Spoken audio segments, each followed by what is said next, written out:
നാട്ടുവൈദ്യത്തിലെ ഒഴിച്ചുകൂടാൻ പറ്റാത്ത അല്ലെങ്കിൽ കർക്കിടക ചികിത്സയിൽ ഒഴിച്ചുകൂടാൻ പറ്റാത്ത ഒന്നാണ് ഈ ഉഴിച്ചിൽ എന്ന് പറയുന്നത്.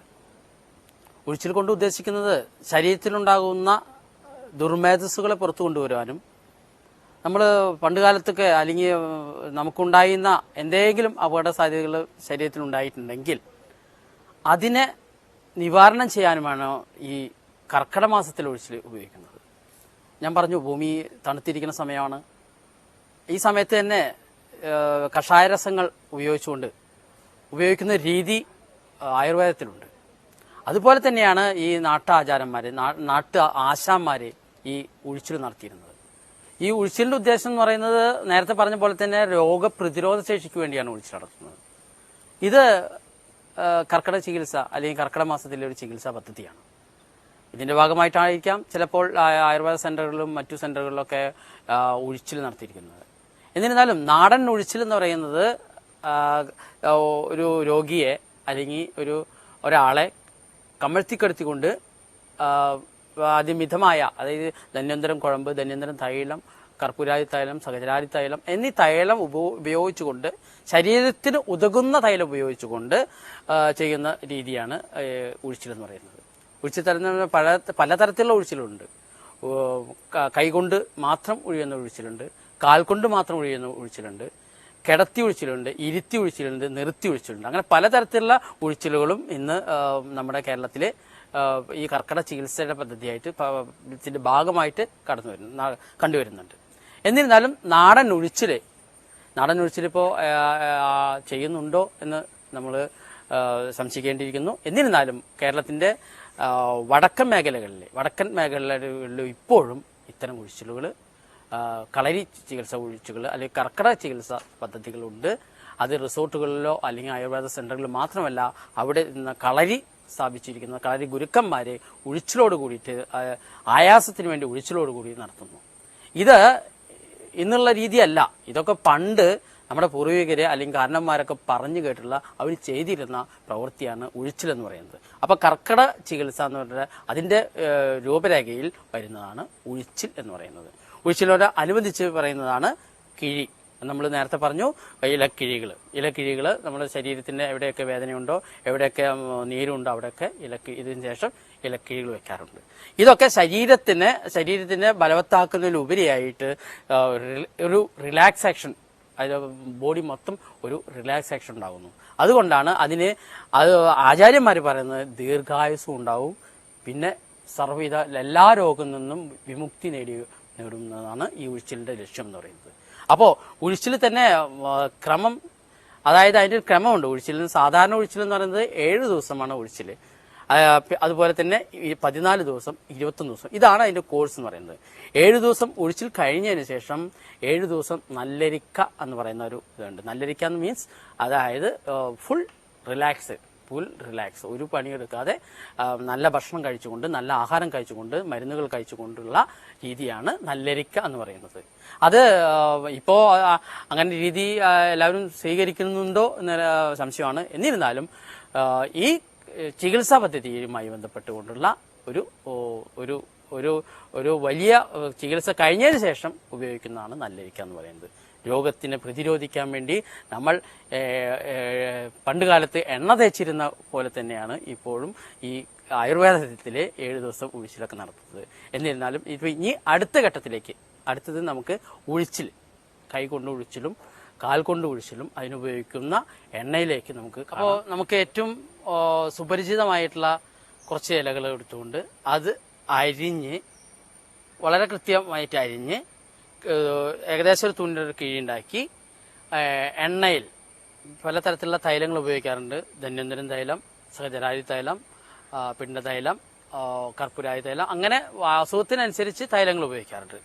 അപ്പോൾ നമ്മൾ ഉപയോഗിക്കുന്ന തൈലം എന്ന് പറയുന്നത് ധന്വന്തരം തൈലമാണ്. ധന്വന്തരം തൈലത്തിൽ എണ്ണ കാച്ചി ഈ കിഴി കെട്ടി അതിൽ മുക്കി ശരീരത്തിൻ്റെ വേദനയുള്ള ഭാഗത്ത് അല്ലെങ്കിൽ വലിച്ചുള്ള ഭാഗത്ത് മെല്ലെ കുത്തുന്ന രീതിയാണ് ഇലക്കിഴി എന്ന് പറയുന്നത്. അപ്പോൾ ഇനി നമുക്ക് കുറച്ച് ഇലകളെ നമ്മൾ പരിചയപ്പെടുത്തുകയാണ്. ഈ ഇലകളെന്ന് പറയുന്നത് വളരെ ഔഷധ ഗുണമുള്ള ഇലകളാണ്. പല രോഗങ്ങൾക്കും പല രോഗനിവാരണത്തിനും ഉള്ള ഒരു ഇലകളാണ് നമ്മൾ പരിചയപ്പെടുത്തുന്നത്. ഞാൻ നേരത്തെ പറഞ്ഞ പോലെ ഇതൊക്കെ പ്രിവെന്റീവ് മെഡിസിനാണ്. അതായത് രോഗപ്രതിരോധം, രോഗത്തെ പ്രതിരോധിക്കാനുള്ള ഒരു ഔഷധക്കൂട്ടുകളാണ്. അപ്പോൾ ഇത് നമുക്ക് അറിയുന്ന ഒരു ഇതാണ് എരുക്ക് എന്ന് പറയും. വാതസംബന്ധമായ അസുഖങ്ങൾക്ക്, കഫസംബന്ധമായ അസുഖങ്ങൾക്കൊക്കെ ഏറ്റവും ഗുണം ചെയ്യുന്നതാണ് എരുക്ക്. രണ്ടാമത് ഇത് ഞാൻ പറഞ്ഞു സഗജാർ എന്നാണ് ഇതിന് സംസ്കൃതം. സഗജാർ മലയാളത്തിലെ കരിങ്കുറിഞ്ഞി എന്ന് പറയുന്ന ഒരു ചെടിയാണിത്. കരിങ്കുറിഞ്ഞി ഇത് വാതസംബന്ധമായ അസുഖങ്ങൾക്ക് കിഴിക്കായിട്ട് ഉപയോഗിക്കുന്നു. അതേപോലെ സഗജരാതി തൈലം, സഗജരാതി കുഴമ്പ്, സഗജരാതി അരിഷ്ടം, ഇതിലൊക്കെ ഇതിൻ്റെ നീരാണ് ഉപയോഗിക്കുന്നത്. ഇത് ഇലയും വേരും ഒക്കെ ഉപയോഗിക്കുന്നു. ഇതാണ് കരിങ്കുറിഞ്ഞി അല്ലെങ്കിൽ സംസ്കൃതം സഗജാർ എന്ന് പറയുന്നത്. അല്ലെങ്കിൽ നമുക്ക് പരിചയമുള്ള ഒരു ചെടിയാണ് ആടലോടകം. ആടലോടകം നമുക്കറിയാം, വലിവ്, ആസ്മ എന്നീ കഫം കെട്ട് ഇവർക്കൊക്കെ ഇതിൻ്റെ നീരെടുത്തുകൊണ്ട് കഴിച്ച് കുട്ടികൾക്ക് ചില കഷായം ഉണ്ടാക്കാനൊക്കെ ആടലോടകം ഉപയോഗിക്കാറുണ്ട്. ആടലോടകം കിഴിക്കും ഇലക്കിഴിക്കും സാധാരണയായി ആടലോടകം ഉപയോഗിക്കാറുണ്ട്. നമ്മുടെ വീട്ടുവളപ്പിൽ കാണുന്ന ഒന്നാണ്, ഔഷധ ഗുണമുള്ള ഒന്നാണ് മുരിങ്ങ. മുരിങ്ങ എന്ന് പറയുന്നത് ഇതിന് മുരിങ്ങയ്ക്കും ഇതേപോലെ തന്നെ ഔഷധ ഗുണമുണ്ട്. ഇതും സാധാരണയായി കിഴിക്ക് ഉപയോഗിക്കുന്ന ഒരു ഘടകമാണ്. പിന്നീട് ഉപയോഗിക്കുന്നതാണ് കരിന്തെച്ചി. കുറച്ച് വാടിപ്പോയിട്ടുണ്ട്, എന്നാലും ഇത് കരിന്തെച്ചി എന്ന് പറയുന്നത്, കരിനൊച്ചി എന്നൊക്കെ പറയുന്നത് അതാണ്. ഇത് ഏറ്റവും വീടിന് ചുറ്റും ഉള്ള ഒരു സസ്യമാണ്. വളരെ സുലഭമായിട്ട് കിട്ടുന്ന ഒരു സസ്യമാണ് ഇത്. ഇതിനെ കരിന്തെച്ചി. അപ്പോൾ കരിന്തെച്ചി, മുരിങ്ങ, ആടലോടകം, സഗജാർ എന്ന് പറയുന്ന കരിങ്കുറിഞ്ഞി, എരുക്ക്, അവസാനം പരിചയപ്പെടുത്തുന്നതാണ്. ഇതാണ് ഏറ്റവും പ്രധാനപ്പെട്ടത്. നമ്മൾ പറയുന്നത് വാദംകൊല്ലി എന്ന് പറയുന്നതാണ്. വാദംകൊല്ലി ഇതിൻ്റെ കൊളോക്കിയൽ നെയിം അല്ലെങ്കിൽ നാട്ടിൽ പറയുന്നത് ഒടിച്ചുകുത്തി എന്ന് പറയുന്നത്. ഒടിച്ചുകുത്തി എന്ന് പറഞ്ഞാൽ ഇതിൻ്റെ തണ്ട് എവിടെ കൊണ്ടുപോയി കുഴിച്ചിട്ടാലും പൊടിക്കും എന്നതുകൊണ്ടായിരിക്കാം ഇതിനെ ഒടിച്ചുകുത്തി എന്ന് പറയുന്നത്. ഇതിനെ സാധാരണ പറയുന്നത് വാദംകൊല്ലി, വാദത്തെ കൊല്ലുന്ന ഒരു ചെടിയാണ്.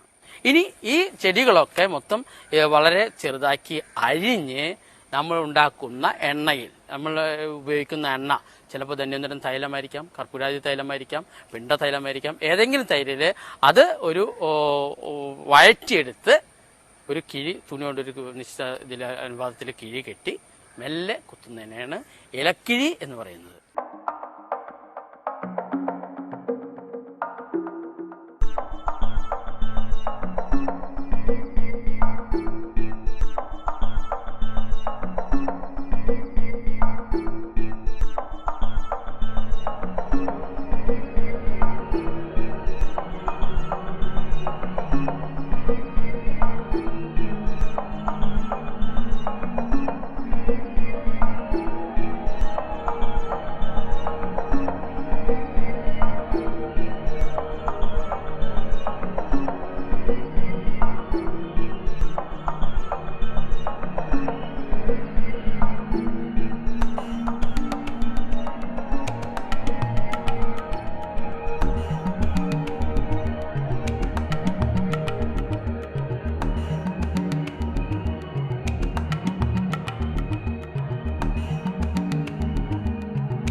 Thank you.